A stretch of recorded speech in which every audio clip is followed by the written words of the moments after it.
And got on my toe that story just like I rehearsed. And stood there on those trembling knees, waited for the worst. He said, let me tell you a secret about a father's love. A secret that my daddy said was just between us. He said, daddies don't just love their children every now and then. It's a love without end, amen. It's a love without end, amen. When he became a father in the spring of 81, there was no doubt that stubborn boy was just like his father's son. When he thought his patience had been tested to the end, he took his daddy's secret and passed it on to him. He said, let me tell you a secret about a father's love, a secret that my daddy said was just between us. Daddies don't just love their children every now and then. It's a love without end, amen. It's a love without end, amen. Well, last night I dreamed I died and I stood outside those pearly gates. And suddenly I realized there must be some mistake. If they know half the things I've done, they'll never let me in. But somewhere from the other side, I heard these words again. Well, they said, let me tell you a secret about a father's love. A secret that my daddy said was just between us. He said, daddies don't just love their children every now and then. It's a love without end, amen. It's a love without end, amen.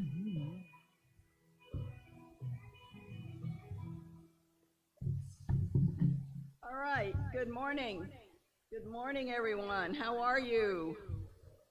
Welcome, welcome, welcome. We have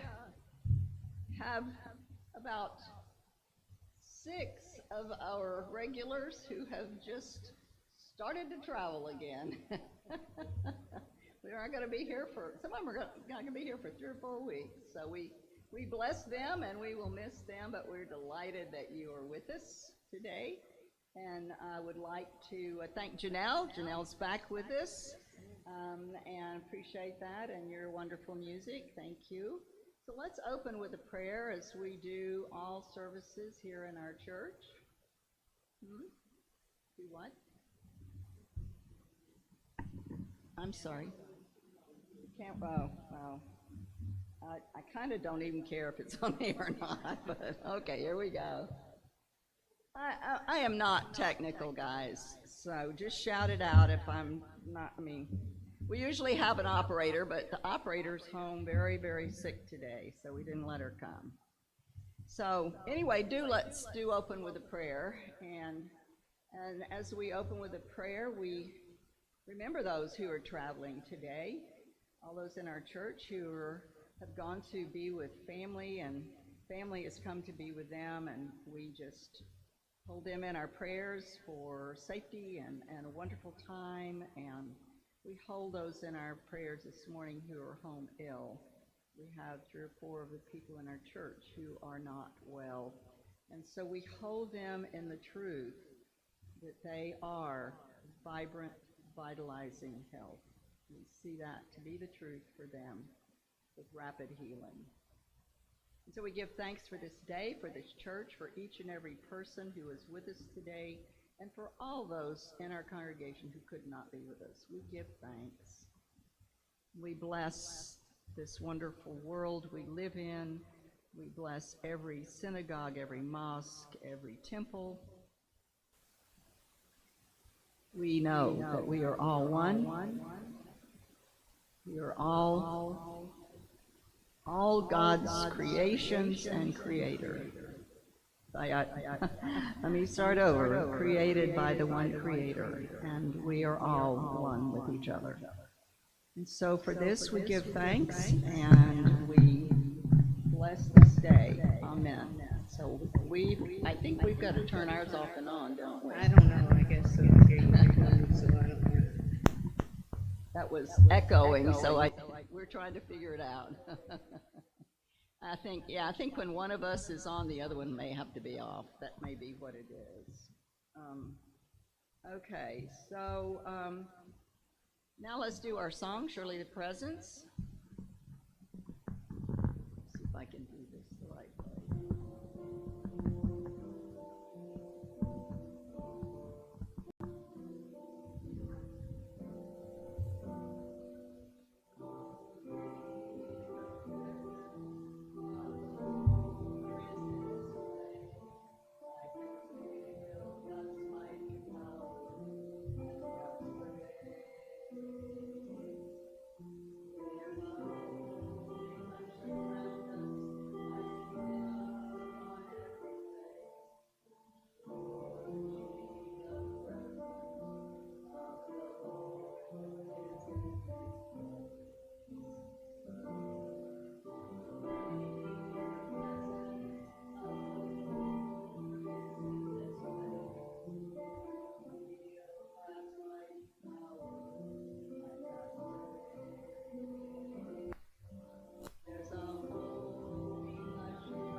Together, our worldwide statement of being, there is but one presence and one power in this church, in our lives, and in the universe. God is good on everything. I'm going to have Miss Barbara Gertner come up here and read the day's word, please, ma'am. See if we can get you on camera. I am. Good morning. Today's daily word is healing. My thoughts, words, and actions affirm divine life. Today I give thanks for the constant activity of divine healing life, especially when my body is experiencing illness. To bolster my awareness of my capacity for healing, I placed my attention on my inherent wholeness. I affirm life in my thoughts, my words, and my actions as I care for my body and meet its needs. My faith assures me that illness is not the truth of me, nor is it my enduring reality.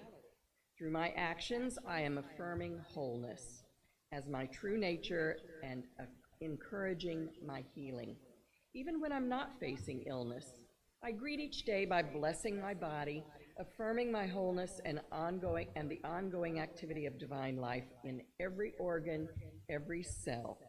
I give thanks for the gift of divine life by giving thanks for my healing and living joyously.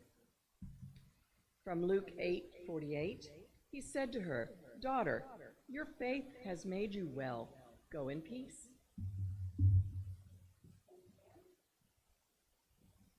Let's see if we can make this work.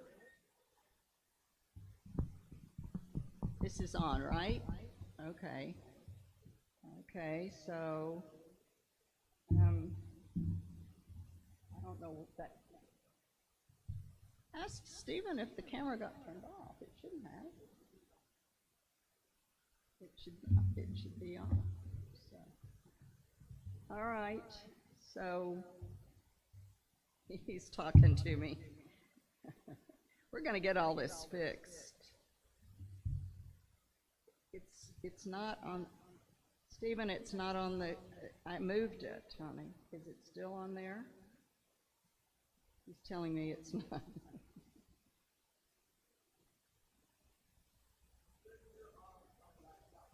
Okay, all right. Well, here we go. So, as you can see, I'm not a technician, nor do I want to be. And all of our technicians are sick or traveling, so bear with me, please. And I just broke my own rule that I'm going to talk about this morning when I used my I am as a negative. And I said, I'm not a technician. I need to start saying, I am a technician. Because the talk this morning is about the power of our I am. And I want to start with a little story about a young man named Joey. He was 9 years old. And he was asked by his mother what he had learned at Sunday school that morning. And he said, well, Mom, the teacher told us how God sent Moses behind enemy lines on a rescue mission to lead the Israelites out of Egypt. When he got to the Red Sea, he had his engineers build a pontoon bridge, and all the people walked across safely. Then he used his walkie-talkie to radio headquarters for reinforcements. Then they sent bombers to blow up the bridge, and all the Israelites were saved. And his mother said, now, Joey, is that really what your teacher taught you this morning? He said, well, no, Mom, but if I told you the way she told it, you would never believe it. So we all know that story, that the Red Sea split and they walked across dry land and then it came back together and drowned them all. And he thought that was just a stretch too far, so he was going to tell it in a more reasonable, believable way. We all know that story about Moses and freeing the Red Sea and the people of Israel and having the Red Sea part and all the Egyptian soldiers drowning. It's found in the book of Exodus, chapter 3, verse 14. So we're going to look at the very beginning of that chapter because it has the beginning of what my talk is about. In this story, God tells Moses he will be the chosen one. He will be the one to lead the people of God out of the land of Egypt and their bondage of slavery to the Pharaoh. Moses wants nothing to do with that.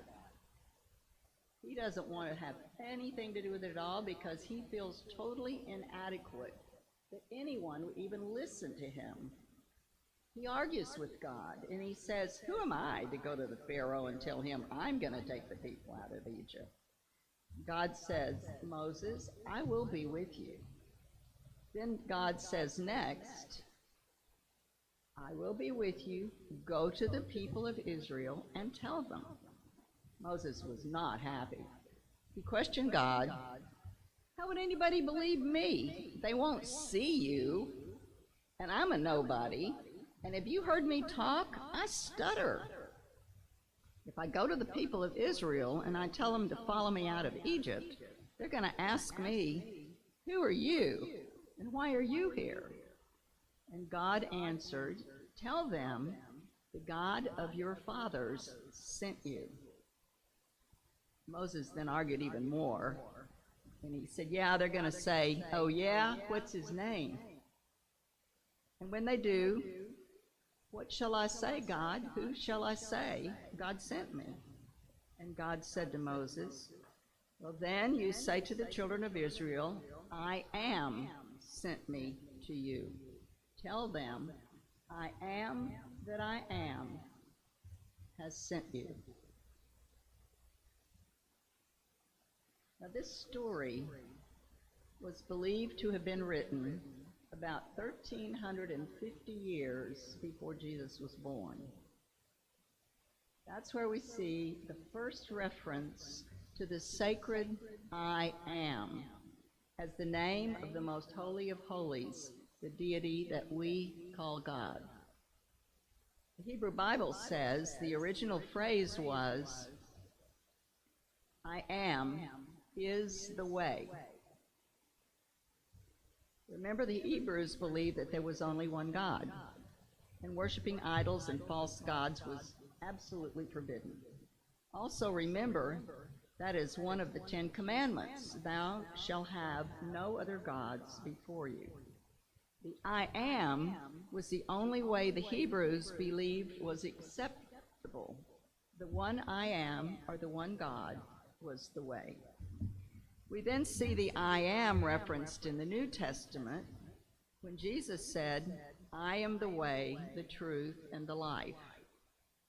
Now, in the Hebrew version, the Aramaic version, which is what Jesus spoke, he also said, I am is the way. In this story, this is Jesus' farewell to his disciples before his crucifixion, when he's saying this to them, and he knows he's going to be crucified.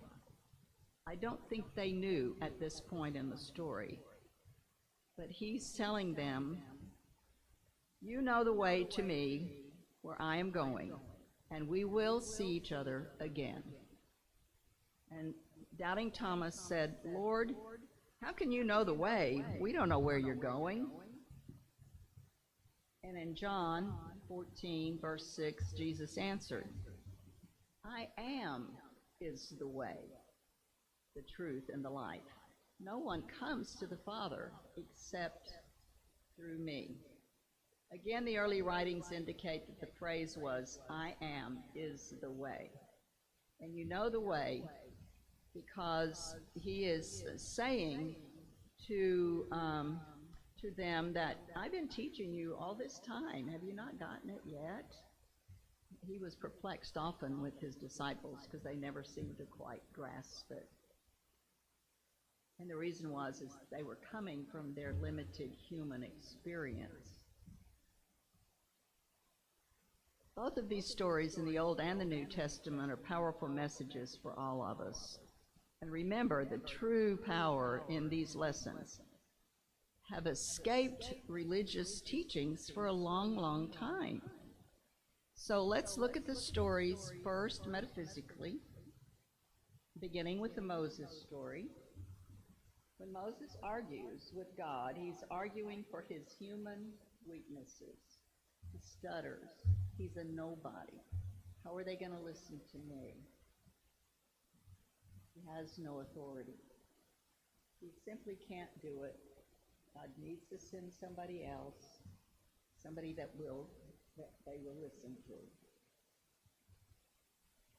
At that point, Moses also was totally unaware of his own spiritual power. He was unaware of the divinity of who he is or was. Moses was being told by God that spiritual power would see him through this whole journey to the Exodus, leading the people out of slavery and bondage.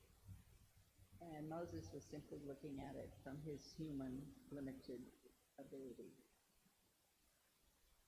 He was being told that he was capable because his I am was the power of the words he spoke.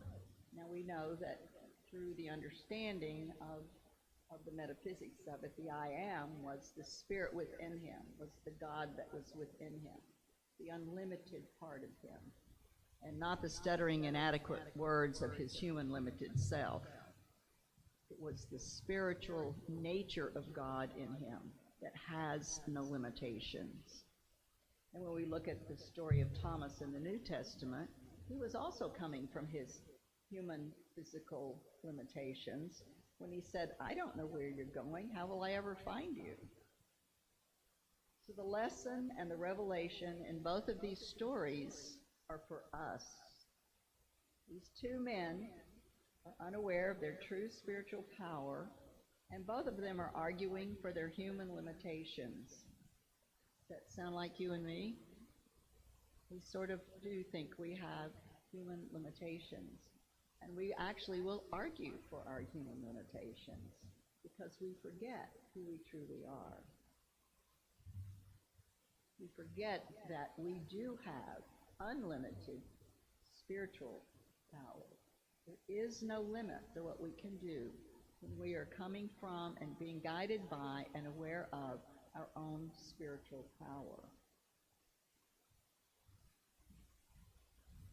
And we really don't have a real understanding of the power of the creative word, the I am.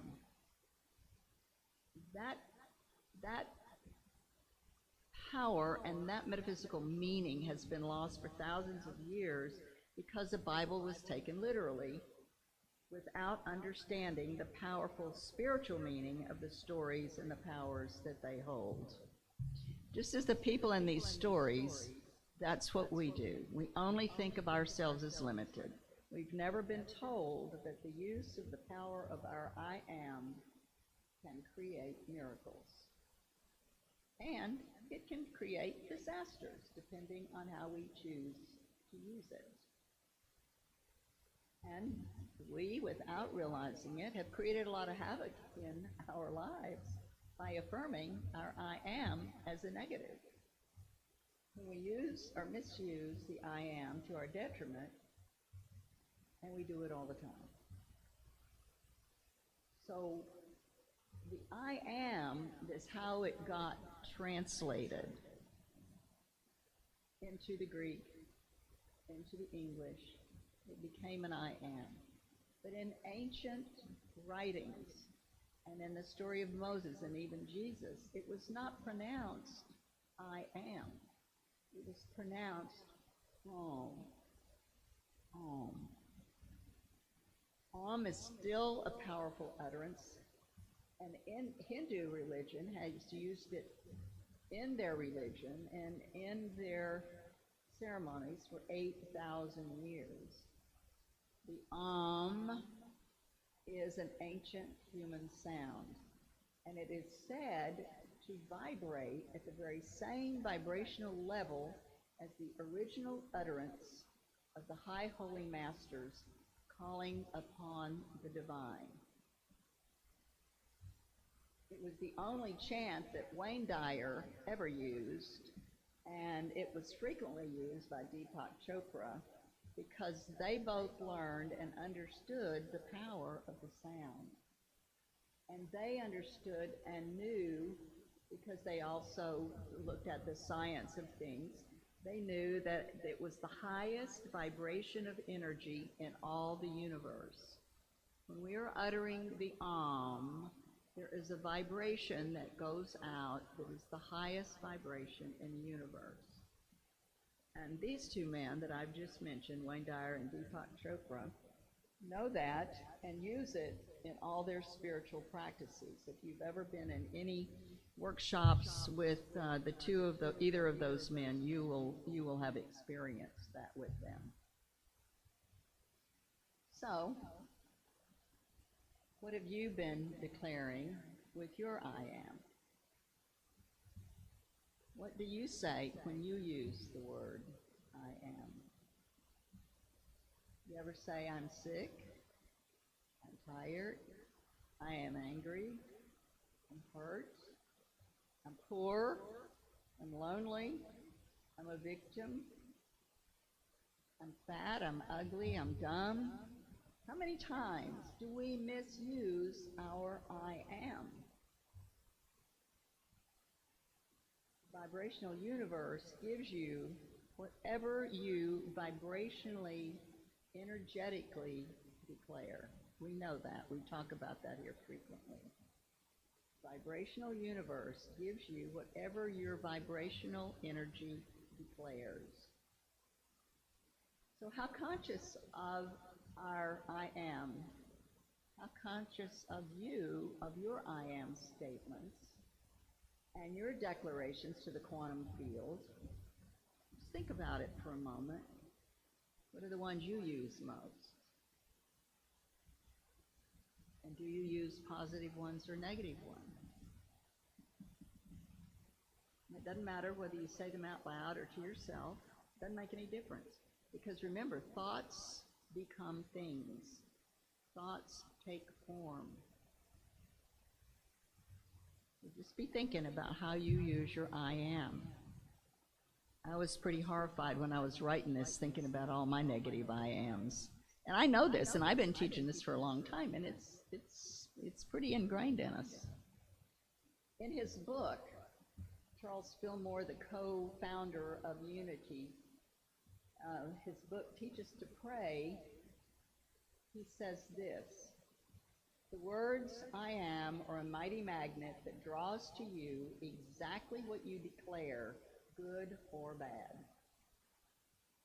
Every thought you think and every word you speak is a prayer. What are the prayers that you are praying? Fillmore uses the example of health and healing in his book. When he says, when you want health, the most powerful prayer that you can pray is, I am vitalizing health. I am vitalizing health. Say that with me. I am vitalizing health. How many times do we use I am like that? We need to do it more. I need to do it more. Health was an important emphasis for Charles Fillmore. He learned the power of the affirmative I am because his wife Myrtle was dying at age 36. He watched his wife as she learned this secret and healed herself with her affirmations. It took her 2.5 years. She did it in meditations daily for 2 hours. But she had 3 little boys. She had a husband, and she was 36, and she was determined. So in 2.5 years, she completely healed herself with positive I ams. Myrtle Fillmore lived another 50 years, and nothing can be found anywhere in any of the archives that she was ever sick again. She ran Silent Unity for the next 50 years after becoming well. So this was really important to Charles Fillmore to teach this lesson. And Mr. Fillmore said, belief in disease and illness as a power that we cannot control must be changed in this world. We give way too much power to what appears to be the truth of illness. And we don't understand the power we have in our speaking that is more powerful than the limited appearance of illness. We humans are preoccupied with illness and our bodies, but we tend to think that we have no real power to change or heal our diagnoses. We are buying into the race consciousness in alarming numbers, and we believe it to be true because it appears to be true. In our human limited understanding in what we see and think and feel and hear, it does appear to be true. And it can be true. We do get sick. We do have diseases. However, there's a higher power at work that can overcome and will overcome it when we learn the power in the words that we speak. And so we have to change our consciousness regarding our power to heal. And the only way that we do that, and I teach this whether it's prosperity or healing, health, whatever it is, the way we change our consciousness regarding our power to heal, the only way we do that is to focus on what we want, not what we have. Focus on what you want, not what you have. If you have an illness, take care of it, do what you got to do. But focus on a higher truth of who you are and the power you have to overcome that. Never own a diagnosis. Do you know what I mean when I say never own a diagnosis?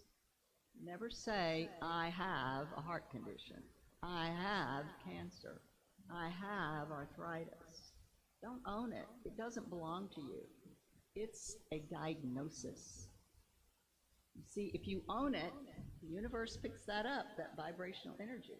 But if you separate yourself from ownership of it and you say, it's a diagnosis, because in reality, it is a diagnosis. It's a doctor's diagnosis. But you don't have to own it. You just have to tend to it, of course. But we know that doctors can be wrong, and we know probably everybody sitting in this room has had a diagnosis at some time or other that turned out not to even be the true diagnosis. And so we want to always be mindful of the words that we speak and the power that we have to overcome it. Now, I want to say that even though the diagnosis isn't yours, it's an opinion, and you separate yourself from it by calling it the diagnosis, not my diagnosis. I want you to understand right now, I am not against doctors. I love doctors. I go to doctors. I bless all doctors. And what I teach is that God created everything. God created natural healing. God created doctor healing.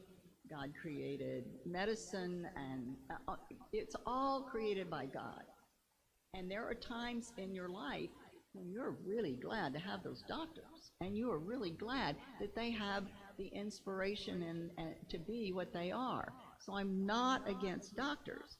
I just want you to understand in your own speaking how you separate and how you understand your own vibrational energy and how it can affect your own body. So we do bless doctors. We do go to doctors, and we follow their opinions and their orders unless we want to get a second opinion. So I'm not against that, but I want you to understand what your role in it is as well. Don't affirm words I have when you don't have it. You don't own it, and it doesn't have you. You separate yourself when you speak of it as having any ownership of it. Bill Moore says, effective prayer does not agonize over what is. Effective prayer does not agonize over what is, but concentrates on what is desired as your final result. So, if something's going on with your body, yeah, take care of it. Do what the doctor says. Acknowledge it we all have to do our part.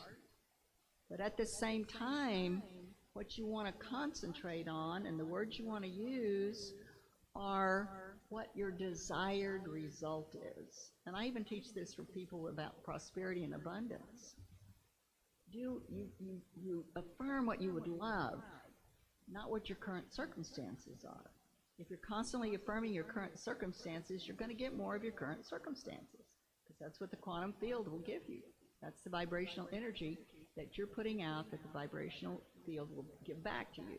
So you want to have a prayer, you want to have an acknowledgement of the power that there is a higher way to think, and that at your spiritual nature, you have unlimited possibilities. And that's the way you pray, and that's the way you speak. So, I have, some of you got affirmative prayer sheets when you came in. If you didn't get them, or if you want more than one, I have plenty on the back table. But I want you to begin to look at ways to be affirmative in your speaking and thinking, to shift your consciousness and to shift your habits. You see, like I've said to you, I still do it. I still, when I'm unconscious and I'm not thinking, I'll still say things the old way. I have to be conscious. You know, we had that whole series recently of staying conscious daily. What am I thinking of at this moment? What was the words I just spoke? That it was not really what I wanted to have happen. So we want to begin to pay attention to our words. And when we do pay attention to our words, then we can be empowered to choose the words we want. We can be empowered to change the words we want. The minute you change something, you've given it a different energy. And you know, if you change enough times, you change your habits. So paying attention to what we say, how we use our I am, we need to be conscious of that. And so in Unity, what we are known for and what we practice is affirmative prayer. Affirmative prayer is The practice of recognizing and using the positive creative words of our I am, in its true spiritual meaning. A true spiritual nature, realizing and affirming the creativity in us, the spiritual unlimited nature in us that can overcome anything, just as Myrtle did. So when you're unconscious and you're living your I ams daily with things like I'm tired, I'm fat, I'm ugly, I don't know how, the list goes on. I did it this morning from this pulpit. I'm not a tech. I'm going to quit saying that. I am now a tech. Anyway, we have to pay attention to what we say and what we think and what we're putting out to the universe. Because whatever your I am is, you've just given it the power of the creative word. And when we give power to a creative word, it will be done and it will be so in that quantum field. So make all your I am thoughts and words positive, because they are your prayers. There are vibrations as they go out into the quantum field, and they will take form. And just remind yourself of that. And the reason that our I am words, the ones we're unconscious of and the ones we're conscious of, the reason they're so powerful is because usually, think about it, when you say your I am, you're doing it with feeling. And you're doing it with emotion, and you're being repetitive. It's not a one-off comment. It's something you've probably said before, and you have some feelings around it. And the more feelings and emotions and repetition that we put into anything we say or do, the more the quantum field goes, okay, I'll give you that. Good or bad? Okay, whatever. The quantum field is not sifting through your good and bad and going, oh, she said something bad, I'll give her the good. No, that doesn't happen. So you are the one. You are the power that is. So we use affirmative prayers to acknowledge our divine spiritual nature, our divine spiritual identity, the part of us that is not limited.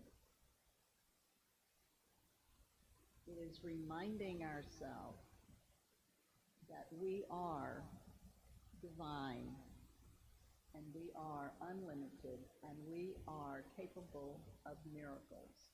There are people that I know sitting in this room right now who have created miracles in their lives, in their health, in their wealth. And it was intentional. I would tell you who they are, but I didn't ask permission ahead of time.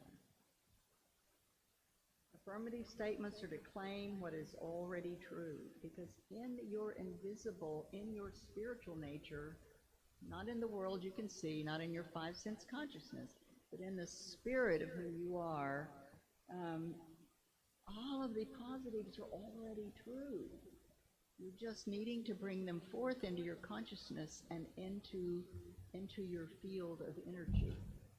So the right use of our I am vibrates at the highest spiritual level and brings about those miracles I was talking about. It was literally a miracle for Myrtle Fillmore to heal herself. She had been sent home to die, and she had been given 6 weeks to live. And she found out by chance from a neighbor about a gentleman named E.B. Weeks who was going to be teaching this very subject in one of their book study groups. And this was in the mid-1800s, 1860 or something like that. And she went, and she heard it, and she went home, and she put it to work. And that 6-week diagnosis ended up being 50 more years. This is how miracles happen. She changed her consciousness, and she was religious about it because she did it every day in the afternoon for 2.5 hours and would not let anybody interfere with that time that she was reconnecting with her highest divine self. Another person that I would like to bring to mind for you who taught this is Ralph Waldo Emerson. He said the highest revelation is that God is in every man. God is in every man. That was not being taught when he was around. But he says it's the highest revelation we'll ever have. And I'm going to give you about 4 quotes of Emerson. He was the transcendentalist, the first one in America to teach it. He was born in 1803, and he lived until 1882, which was quite a long time back then for people. And this was his teaching. And if any of you have been to Walden Pond or you've been to the Emerson House in Massachusetts, you can see all of his accomplishments. So here are some of his quotes. He says, "Nothing external to you has any power over you unless you give it power." He also said, "Great men are they who see that spiritual is stronger than any material force and that thoughts rule the world." Now, remember, he lived in the 1800s. He was one of the people that I'm sure the Fillmores followed as far as the teachings. But he's saying things that actually got discovered in 1945, and that was one of them. "Great men are they who see that spiritual is stronger than any material force and that thoughts rule the world." That's our quantum field. People only see what they're prepared to see. So if you look at what is good and what you can be grateful for, you will find it anyway. Everywhere, I'm sorry. This was one of his quotes as well. People only see what they are prepared to see. And if you look for what is good and what you can be grateful for, you will find it everywhere. The measure of mental health is the disposition to find good everywhere. Those are all his quotes. And it's amazing because, he lost the love of his life. She died after they hadn't been married very long. Later on, he remarried about 12 years later, and they lost children to death. And then a little bit later on, and each one of these just devastated him, but he would overcome it. And then everything he owned got burned. His library, all of his work, his home. So he had some serious setbacks in his life. And yet, all these quotes I just read to you are from him. He understood it, and he lived it. And he bounced back every time. So of the sheet I've given you this morning, you can use those as your prayers. Prayers don't have to be flowery and long. We're not here to convince God of anything. We're here to affirm the truth of who we truly are. We're really here to convince ourselves, if we would know the truth about it. We don't realize the power of who we are. So the sheets that I've handed out about using your I am in positive ways give you just a few ways that you can begin to pay attention to how you would really like to phrase the positive for yourself, how you would like to train your mind and your thoughts to only positive I am phrases. So think for just a minute about the I am phrases you have that you might like to change. Just notice them. And just make a declaration to yourself. That's the last time I'm ever going to use that negative I am. My I ams are going to be positive from this day on. I'm going to be more aware. And if I catch myself doing a negative, I'm going to see it, and I'm going to turn it around with a positive thought or word, and I'm going to change it at that moment. That's how we break habits, is changing it at the moment we see it and turning it to the way we would like to see it. So think about which ones that you say out loud, or even to yourself, doesn't make any difference. Just notice. Remember, the vibrational universe will give you whatever you want and whatever you speak, good or bad. So use your I ams like a mighty magnet to draw to yourself exactly what you would choose for your life. I'm going to give you one more little clue. I don't think it's on the pages. Here are some things not to say. Don't say, I want, I wish, I would like. Those are not affirmative. Those are doubtful maybes. And it keeps them in the future. It doesn't say now. You can want, but if you want, you're going to want forever, because that's what the verb, that's what the vibration is. Okay, you can want it. I'll give you that.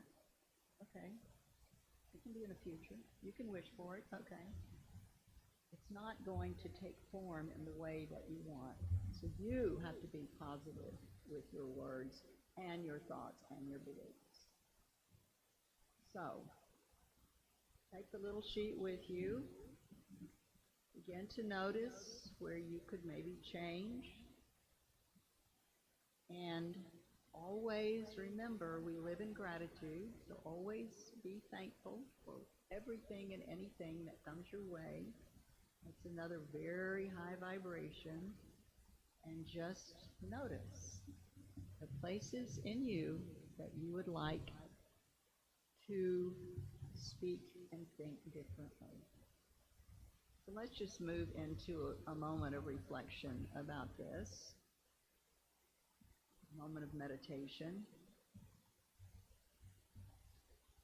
You might want to lay things aside and get comfortable in your chair so you don't have distractions. You might want to breathe in.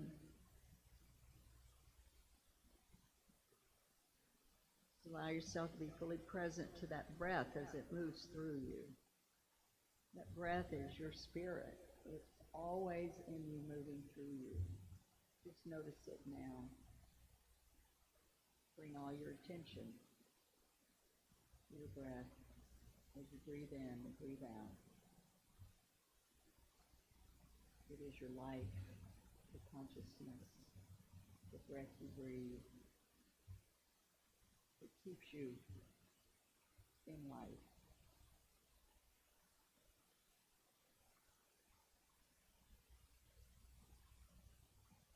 And so this morning we want to affirm our divine nature. We want to remember that we are more than humans. We are also divine. We affirm our divine nature as a declaration of our spiritual truth.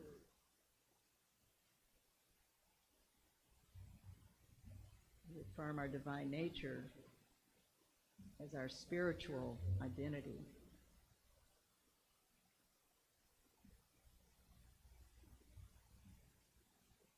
In the divine nature and the spiritual identity of all human beings, we have unlimited power. It is our connection to the all-powerful. It is in us. We call forth having it show up in our lives because we know it's from within us. It's not out there somewhere.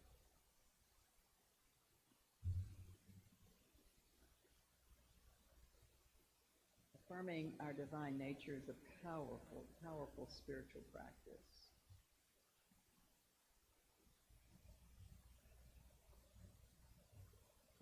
am is a powerful way to speak it.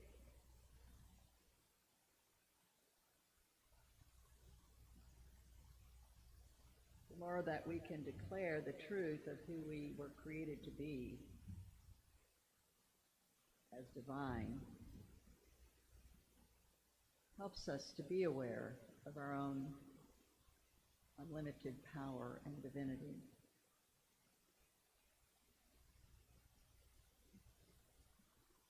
When we identify with our divine I am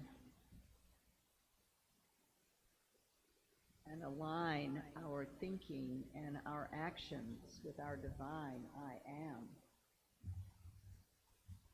the laws of the universe will create with us our good.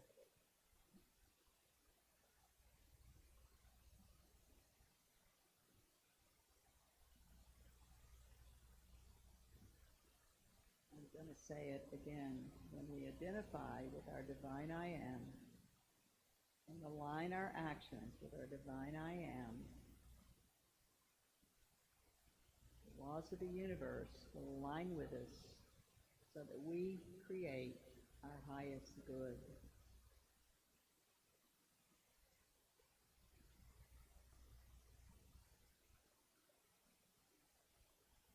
We're affirming our spiritual nature and what is possible.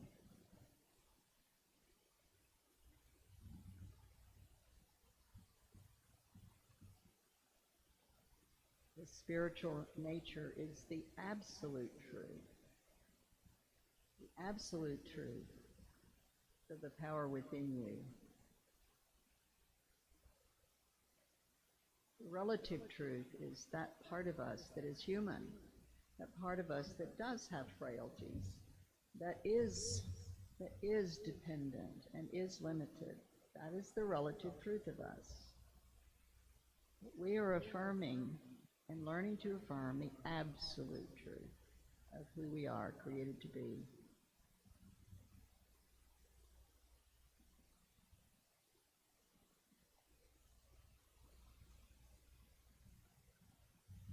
And when I speak these words, let these be your words. My I am is my divine nature. And my God nature is inexhaustible. Abundance in every area of my life.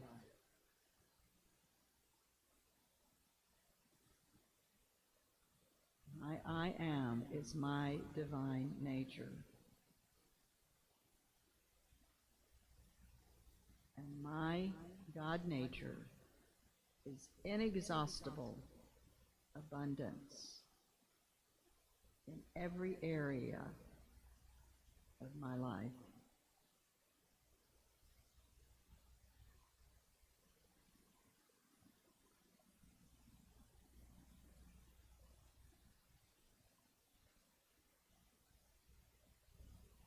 I am divine health,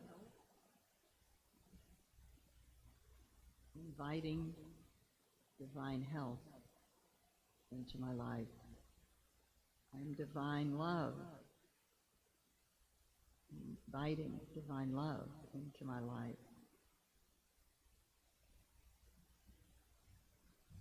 I am divine order,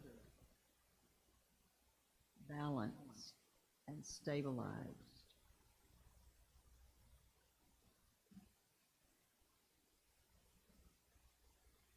I am divine wisdom, discerning how and where to offer my greatest gifts and my God-given talents.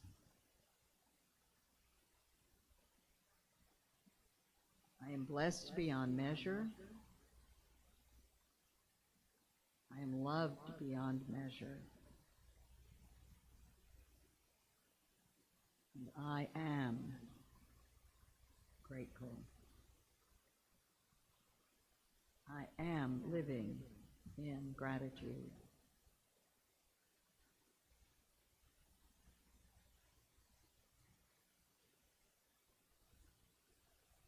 And so it is.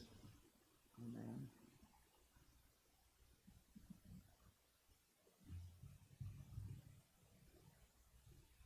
Right, so I believe Janelle may have a song for us to bring us out of that meditation.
That was fun. Thank you, thank you, thank you.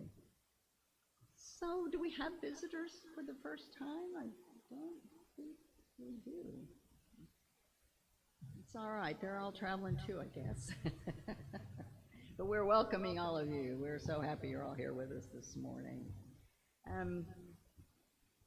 We do a text to give if it's convenient for you. You know, we do like to keep the lights on and keep it cool for you when you come in. And we're grateful for all the generosity that each of you have continued through this past year. We truly are. We've been very blessed. We continue to be blessed, and so if you are so inclined to share with us, there is a collection plate on the way out, or there's the text to give. Text that number into your phone, and you can do it very, very quickly and easily. And you don't, I think you just have to, I think once it's in there, it's easy after that. And you don't have to pay anything. It's a free app for you. And it comes to us immediately. So we're grateful for any way that you feel led to share. And And we also want to let you know our bookstore is open today for browsing for anybody that wants to go back. I think there might be one of those or two of those Teach Us to Pray books I was talking about with Charles Fillmore. We've had a lot of generous people give us books, so you just have to go back, and if you're looking for a Unity book or a Fillmore book, it's on this wall in the back, and it's marked all Unity, so you don't have to just look everywhere for them. And excerpts of our service are on YouTube, and the link on YouTube, if you want to go see the service, is Unity in Rockport Video. And they're all separate words, Unity in Rockport Video. You also can go on Facebook, and the link for Facebook is Unity in Rockport, 10:30 a.m. And that's your Facebook entry into our rerun of our Sunday services. So do you have something else for us, Janelle? I think we have one more song from Janelle, and then we'll do our peace song and our prayer for protection.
great, happy note to end on. Thank you, thank you. Okay, so our peace song and our prayer for protection will be up next, and we're just delighted you were with us today, and tell your friends about us if they want to come and be happy. we do our best to be happy around here and to think positive thoughts. So let's go for our peace song.